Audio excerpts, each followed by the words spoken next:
Alléluia. J'ai dit, je vais vous parler de 3 prodiges de la foi. Et puis on va prier. Mais d'abord, je suis en train de parler de la foi. La foi, c'est le fait d'accepter la Bible telle qu'elle est. Prendre la Bible au mot. Alléluia. Amen. La différence entre les hommes de Dieu, c'est leur valeur, et les chrétiens, c'est leur capacité à comprendre les saintes écritures et à l'appliquer à leur vie. Alléluia. Amen. Est-ce que tu es en train de me comprendre? Amen. C'est pour ça que je parle de la foi et ses prodiges. La foi fait quoi? Vous avez déjà vu les miracles. Les prodiges sont une forme de miracle. Les prodiges sont une forme de miracle. Mais quand on parle de prodiges, on parle de tout ce qui est étonnant. Tout ce qui est étonnant. Il y a 3 groupes de miracles. Il y a les miracles simples, il y a les signes et puis il y a les prodiges. Les signes sont des miracles opérés qui révèlent la présence de Dieu. La résurrection de Lazare était signe. Jésus a dit quoi? Pour que ce peuple-là sache que tu es avec moi, qu'il y ait résurrection, pour qu'il sache. Donc ça c'est un signe. Alléluia. Amen. Mais tout ce qui est produit, c'est tout ce qui est étonnant. Quand les mouchoirs qui ont touché le corps de Paul, ça vont toucher les malades et les malades guérissent. Ça c'est un prodige. Alléluia. Ça c'est un prodige. Est-ce que tu es en train de me comprendre? Amen. Donc, pour qu'il y ait des événements étonnants dans ta vie, pour qu'il y ait des événements extraordinaires dans ta vie, il va falloir faire vivre ta foi. Est-ce que tu es en train de me comprendre? Amen. Il va falloir faire vivre ta foi. Il va falloir faire manifester ta foi. Je veux 3 personnes. Je vais vous donner une démonstration. Je veux 3 personnes. Venez, 3 personnes, rapidement. 3 personnes. Mon frère, il faut te mettre là. Une personne se met ici, et puis mon frère, il faut rester là. Merci beaucoup, mon frère. Regardez. Lui, je vais vous donner l'exemple des problèmes que nous, les chrétiens, nous vivons. Nous 3, on vient, c'est-à-dire les 2 là viennent d'une même famille. Et ils ont eu des problèmes dans la famille. Parce que les parents ont adoré les autres, ils ont adoré tout, on a adoré. Lui, il se convertit et son frère ne se convertit pas. Or, ils ont adoré les autres, je prends ce monsieur-là comme un autel qui a été adoré. Est-ce que je suis en train de faire comprendre? Amen. Le sang de Jésus te couvre. Amen. Le sang de Jésus te couvre. Amen. Mais je vais comprendre, je vais t'expliquer quelque chose.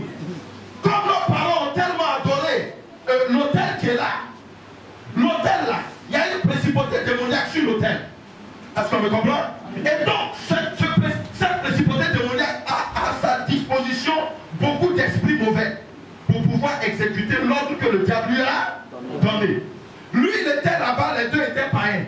Il se convertit, les démons que la principauté démoniaque a envoyé contre leur vie ne sont plus en lui parce qu'il est chrétien. Amen. Amen. Mais vous allez vous rendre compte que les mêmes problèmes qu'il vivait hier, lui va les vivre. Vous savez pourquoi?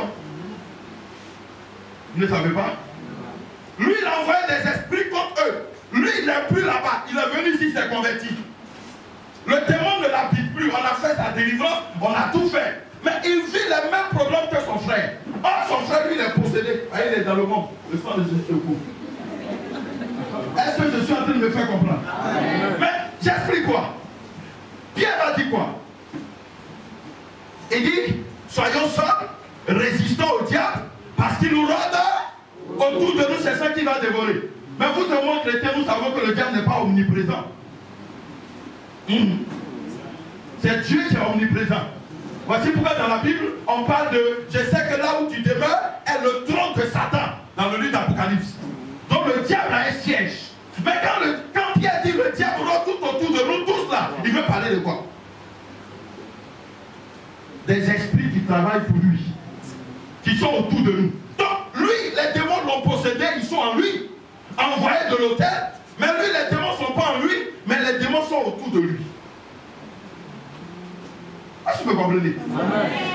Les démons ne le possèdent plus, mais ils sont autour de lui. Parce que Pierre dit, il rôde comme un lion rugit. Mais le problème, c'est que quand lui, ça va chercher travail, c'est souvent des païens qui s'envoient.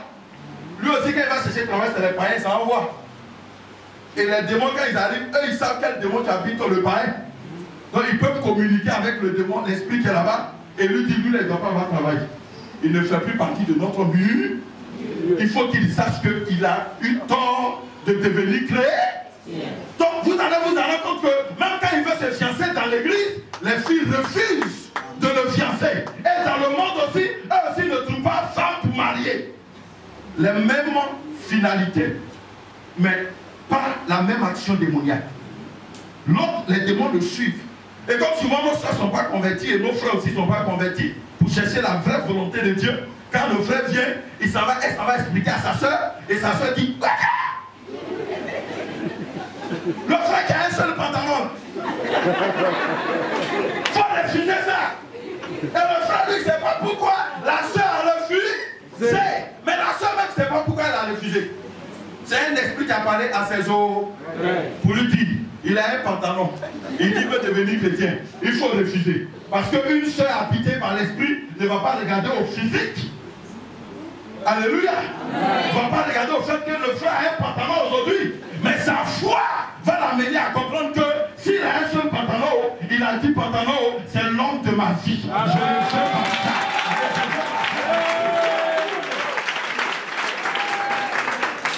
Allez-y vous asseoir.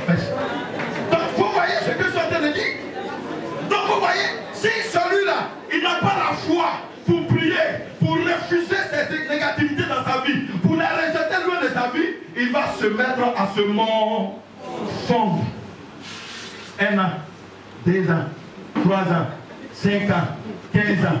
Il est là, il se morfond seulement. Et rien ne change dans sa vie. Rien d'étonnant. Mais le jour qui se réveille dans la prière, il sort. Écoutez, quand vous commencez à prier, d'abord quand vous naissez chrétien, le feu qui est en vous est petit. Amen. Amen. Mais au fur et à mesure que vous êtes dans la parole de Dieu, dans la prière, le feu sur votre vie commence à grandir, à grossir. Donc vous voyez que les démons qui étaient auprès de vous, dans votre 1 mètre carré, ils vont commencer à s'éloigner. Et quand tu commences à développer une véritable vie de prière, de combat spirituel, feu grossit. Et par conséquent, tes décisions que tu prends, les démons sont trop proches de toi